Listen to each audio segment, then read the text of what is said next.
20-25% মুসলিম বাংলাদেশি পালিয়েছে। বর্ডার এলাকার গ্রাম ফাঁকা হয়ে গেছে, নিউ টাউনে কাজের লোকরা নাই, হাওয়া হয়ে গেছে। আজকেও বলছি পালাও, 4 তারিখের আগে পালাও।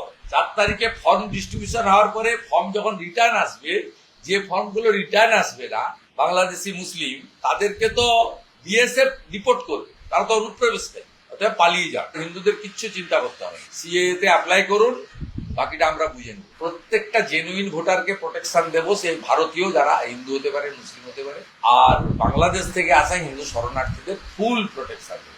বলছেন হিন্দুদের সমস্যা নেই, বিরাট সমস্যা আছে। মতুয়াদের সমস্যা আছে, রাজবংশীদের সমস্যা আছে, বহু লোকের সমস্যা আছে, ছিটমহলের ওখানে যারা আছেন তাদের সমস্যা হচ্ছে। আর সীমান্ত এলাকায় আমাদের পরিষ্কার বক্তব্য, একজনও বৈধ ভোটার বাদ যাবে না, একজনও অবৈধ ভোটার থাকবে না। এসআইআর বিজেপি সেন্সাইড গোল, ওরা বলছে মুসলমান মুসলমান মুসলমান মুসলমান, আর কতজন হিন্দু পরিবার সমস্যায় পড়বে মিলিয়ে নেবেন। কেন সীমান্ত ফাঁকা হবে? সীমান্তের গ্রামে মানুষ আছে থাকবে।